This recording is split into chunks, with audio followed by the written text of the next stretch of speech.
One Story 85. Segunda Carta aos Coríntios.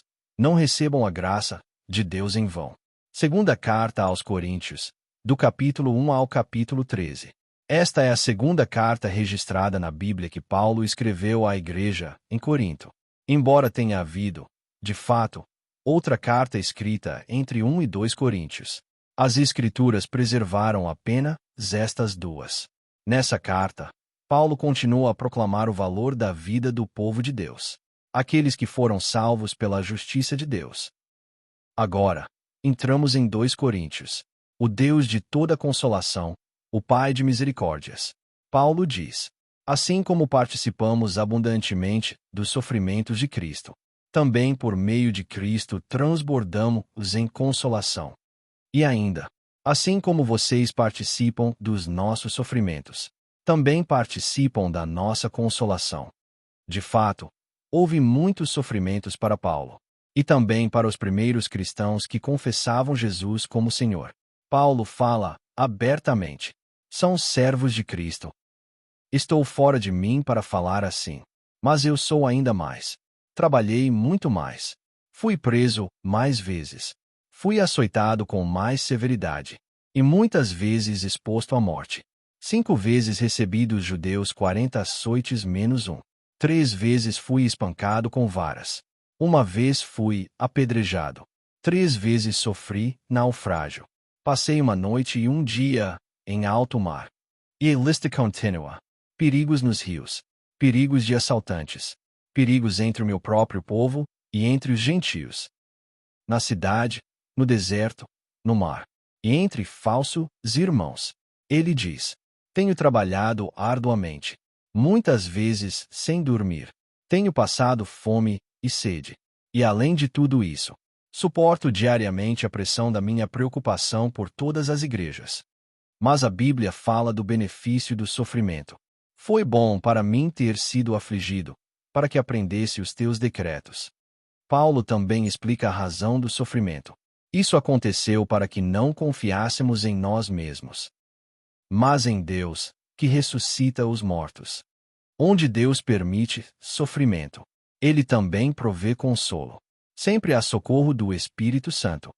Somos o bom perfume de Cristo diante de Deus. Entre os muitos problemas da igreja em Corinto, Paulo fala sobre expressar amor uns aos outros. E também sobre perdão. Então ele declara: graças a Deus, que sempre nos conduz em triunfo em Cristo, e por nosso intermédio espalha por toda parte a fragrância do conhecimento dele. Porque para Deus somos o bom perfume de Cristo, entre os que estão sendo salvos e os que estão perecendo. Para uns, cheiro de morte para a morte. Para outros, aroma de vida para a vida. Lembremos, sozinhos, carregamos apenas o mau cheiro do pecado. Cairemos como pecadores. Mas quando permanecemos em Cristo, quando somos cobertos por Ele, nos tornamos o bom perfume de Cristo. Onde está o Espírito do Senhor? Aí, a liberdade. Paulo diz que os crentes em Corinto são cartas, não escritas com tinta, mas com o Espírito do Deus vivo. Vocês mesmos são a nossa carta, escrita em nosso coração. Vocês demonstram que são uma carta de Cristo, resultado do nosso ministério.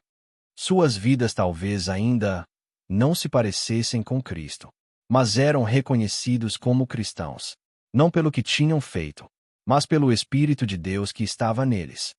Não fomos chamados porque vivemos de maneira correta.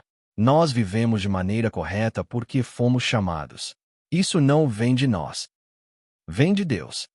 Paulo fala com ousadia, usando Moisés e o véu sobre o rosto como metáfora. Ele diz que o coração dos israelitas permanece velado até hoje, quando o antigo pacto é lido. Mas o véu é retirado em Cristo. Esse véu é a justiça pela lei, ou a justiça pelas obras. Mas ele é removido pela justiça de Deus. É removido pela cruz de Cristo, pelo seu sangue. Por isso Paulo proclama: o Senhor é o Espírito. E onde está o Espírito do Senhor? Aí, a liberdade. E todos nós, que com o rosto descoberto contemplamos a glória do Senhor, segundo a sua imagem, estamos sendo transformados, com glória cada vez maior, a qual vem do Senhor, que é o Espírito. O que pregamos não é a nós mesmos, mas Jesus Cristo como Senhor, como alguém encarregado do ministério do Evangelho. Paulo diz que não adultera, nem distorce a palavra de Deus. Ele fala com sinceridade diante de Deus.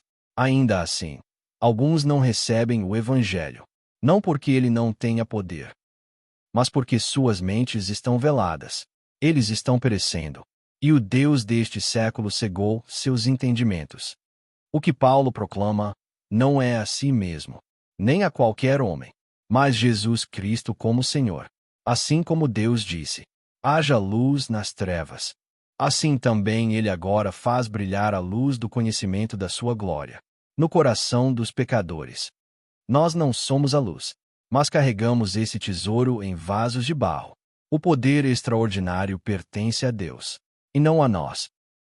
O que se vê é passageiro, mas o que não se vê é eterno. Como mensageiro do Evangelho, Paulo diz: de todos os lados somos pressionados, mas não desanimados. Ficamos perplexos, mas não desesperados. Somos perseguidos, mas não abandonados. Abatidos, mas não destruídos. Esses sofrimentos são as marcas daqueles que carregam em seus corpos a morte de Jesus, para que a vida de Jesus também seja revelada neles. Assim como Deus ressuscitou Jesus, Ele também nos ressuscitará com Jesus e nos apresentará juntamente com Ele. Esta é a esperança inabalável da ressurreição. É a vida de um peregrino que vive neste mundo, mas não fixa o seu coração nele. Ainda que o nosso exterior se desgaste, o nosso interior é renovado dia após dia. As tribulações que enfrentamos agora são leves e momentâneas, quando comparadas com a glória eterna que as supera infinitamente. Por isso, fixamos os olhos não no que se vê, mas no que não se vê. Pois o que se vê é temporário, mas o que não se vê é eterno. Se alguém está em Cristo, é nova criação. O velho se foi, o novo chegou. Paulo continua proclamando a esperança da ressurreição.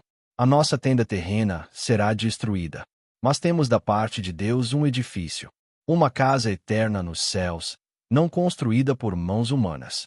Ele até afirma: estamos cheios de confiança e preferiríamos deixar o corpo e habitar com o Senhor. Mas o que mais importa é que, estejamos no corpo ou fora dele, nos esforçamos para lhe agradar. Cristo morreu por todos, para que os que vivem já não vivam para si mesmos, mas para aquele que por eles morreu e ressuscitou. Portanto, se alguém está em Cristo, é nova criação. As coisas antigas já passaram, eis que surgiram coisas novas. Deus fez aquele que não tinha pecado ser pecado por nós, para que em ele nos tornássemos justiça de Deus. E aqueles que foram reconciliados com Deus por meio de Cristo, agora servem como embaixadores de Cristo, chamando outros a se reconciliarem com Deus. Não recebam a graça de Deus em vão. Como cumpridores de Deus, Paulo exorta: não recebam a graça de Deus em vão. Aqueles que foram chamados por Deus, feitos seus filhos pela justiça de Deus, não por suas próprias obras ou esforços, certamente viverão de maneira condizente com a sua identidade de filhos de Deus. Porque o preço da redenção é alto demais para alguém jamais poder pagar. Porque o amor de Deus é riquíssimo em misericórdia, e porque esta salvação é um dom da graça. Portanto, não devemos tratar sua graça com leveza, nem recebê-la em vão. Nada tendo, mas possuindo tudo. Paulo, como servo de Deus, recomenda-se de todas as formas. Como alguém que suportou grandes dificuldades, aflições, açoites, prisões, noites sem dormir e fome. E ainda assim viveu com pureza, compreensão, paciência, bondade, no Espírito Santo e em amor sincero. Com as armas da justiça na mão direita e na esquerda, ele declara: por honra e por desonra, por difamação e por boa fama. Verdadeiros, mas tidos como impostores. Conhecidos, mas tidos como desconhecidos. Morrendo, mas eis que vivemos. Castigados, mas não mortos. Entristecidos, mas sempre alegres. Pobres, mas enriquecendo a muitos. nada tendo, mas possuindo tudo. Podemos ser desconhecidos aos olhos do mundo. Podemos parecer não ter nada. Mas aqueles que carregam o tesouro do poder de Deus dentro de si possuem tudo. Não vos prendais a um jugo desigual com os incrédulos. Paulo também fala sobre relacionamentos, especialmente no que diz respeito ao casamento. Não se ponham em jugo desigual com os incrédulos. Pois que sociedade pode haver entre a justiça e a iniquidade? Ou que comunhão pode haver entre a luz e as trevas? Que acordo pode haver entre o templo de Deus e os ídolos? Aquele que foi chamado em Cristo é templo do Espírito Santo. Deus disse: serei o seu Deus, e eles serão o meu povo. Serei pai para vocês, e vocês serão meus filhos e minhas filhas. Vivemos no mundo, mas não somos do mundo. Somos separados. A tristeza do mundo produz morte. Paulo também explica a tensão que já havia existido entre ele e os coríntios. Ele os havia repreendido, e eles ficaram entristecidos. Mas aquela tristeza trouxe arrependimento. A tristeza segundo Deus produz arrependimento que leva à salvação e não traz remorso. Mas a tristeza do mundo produz morte. E ele acrescenta: vejam o que essa tristeza segundo Deus produziu em vocês. Que dedicação! Que empenho em se purificar! Que indignação! Que temor! Que saudade! Que preocupação! Que disposição em ver a justiça feita! Em tudo vocês se mostraram inocentes nessa questão. Deus ama quem dá com alegria. Paulo então se volta ao tema da contribuição financeira entre as igrejas. Ele lembra aos coríntios: pois vocês conhecem a graça do nosso Senhor Jesus Cristo, que, sendo rico, se fez pobre por amor de vocês, para que por meio da sua pobreza vocês se tornassem ricos. Ele escreve: agora, o que é abundante em vocês suprirá a necessidade deles, para que, por sua vez, a abundância deles supra a necessidade de vocês. Assim haverá igualdade, como está escrito: quem tinha recolhido muito, não teve demais, e quem tinha recolhido pouco, não teve falta. E explica: quem semeia pouco também colherá pouco, e quem semeia com fartura também colherá com fartura. Cada um dê conforme determinou em seu coração, não com pesar ou por obrigação, pois Deus ama quem dá com alegria. Ele continua: vocês serão enriquecidos de todas as formas, para que possam ser generosos em qualquer ocasião. E por nosso intermédio a generosidade de vocês resulte em ações de graças a Deus. Aquele que se glorie, glorie-se no Senhor. Paulo fala longamente aos crentes em Corinto, tratando de muitos assuntos e defendendo o seu ministério. Ele diz que, mesmo que se glorie além do que deveria, não teria motivo de vergonha. Ainda assim, ele não se compara com aqueles que se recomendam a si mesmos. Paulo explica que não se gloriará além dos limites devidos, mas se limitará ao campo que Deus lhe confiou. E então declara: aquele que se gloria, glorie-se no Senhor. Por quê? Não é aprovado quem a si mesmo se recomenda, mas aquele a quem o Senhor recomenda. A minha graça te basta, porque o meu poder se aperfeiçoa na fraqueza. Paulo, que se considerava pai espiritual dos coríntios, toma uma posição firme contra qualquer um que pregasse um evangelho diferente ou conduzisse os crentes ao engano. Seu zelo é claro: prometi-vos a um só esposo, a Cristo, para vos apresentar a ele como virgem pura. Esse zelo reflete o coração do próprio Deus por seu povo. Alguns diziam que Paulo era forte em suas cartas, mas fraco em sua presença e em sua fala. Por isso ele explica: não é inferior aos superapóstolos. Mesmo que lhe faltasse eloquência, não lhe faltava conhecimento.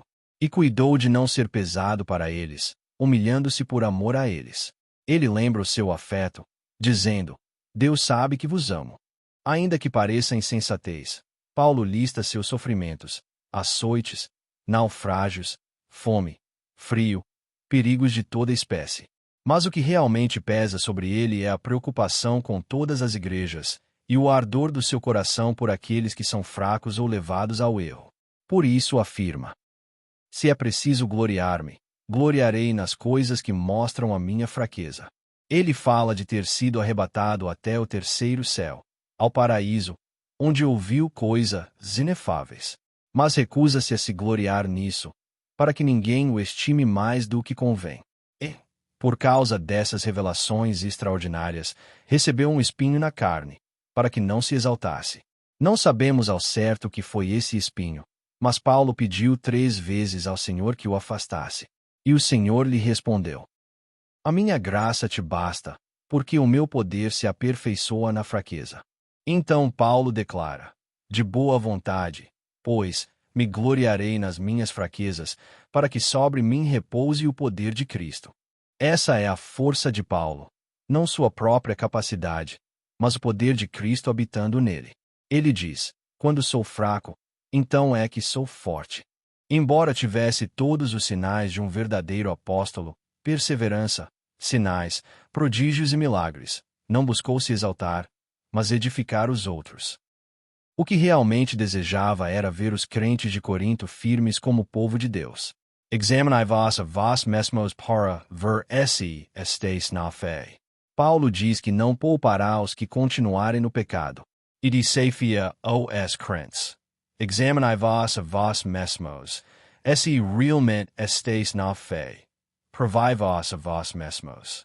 Não reconheceis que Jesus Cristo está em vós, se não é que já estáis reprovados. Naqueles primeiros dias, não era fácil permanecer firme na fé. Embora houvesse as Escrituras do Antigo Testamento, muitos judeus as liam apenas pela lente da lei, sem enxergar a plenitude do Evangelho. E o Novo Testamento ainda não estava completo. Muitos lutavam para entender como viver depois da salvação, como seguir corretamente a Deus. Eram poucos os que podiam ensinar com clareza a vontade do Senhor. E, muitas vezes, a pureza do Evangelho misturavam-se elementos de legalismo, de filosofia ou até de práticas pagãs. Por isso, as igrejas fundadas por Paulo enfrentavam tantos desafios. As 7 igrejas mencionadas em Apocalipse mostram essa realidade. Algumas foram elogiadas, outras repreendidas. Assim era a vida da igreja primitiva. E é por isso que a palavra precisa tornar-se vida. Hoje não temos desculpa. Carregamos conosco muitas ideias do velho homem, moldadas pelo sucesso do mundo, pela prosperidade, pela moralidade, pela filosofia e pela cultura. Mas temos que nos lembrar: há apenas um padrão de verdade.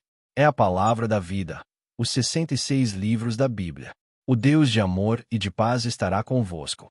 Paulo tanto repreende como encoraja os crentes em Corinto. Mas desde o início escreve: graça e paz da parte de Deus nosso Pai e do Senhor Jesus Cristo. E logo no começo já dizia: assim como os sofrimentos de Cristo transbordam sobre nós, assim também por meio de Cristo transborda a nossa consolação. E termina com o mesmo coração. Finalmente, Irmãos, alegrai-vos. Procurai a restauração, exortai-vos mutuamente, sede unidos de pensamento, vivei em paz. E depois, a graça do Senhor Jesus Cristo, o amor de Deus e a comunhão do Espírito Santo sejam com todos vós. Paulo os entrega à obra da Trindade, à graça de Jesus, ao amor do Pai e à comunhão do Espírito Santo, um consolo que o mundo jamais pode oferecer. A história continua. Daqueles que vivem neste mundo mas pertencem a Deus, que caminham como peregrinos rumo ao verdadeiro lar, sustentados pelo amor do Pai, pela graça de Jesus Cristo e pela comunhão do Espírito Santo. E o zelo do Senhor, que certamente fará com que seus filhos vivam como filhos, jamais cessará.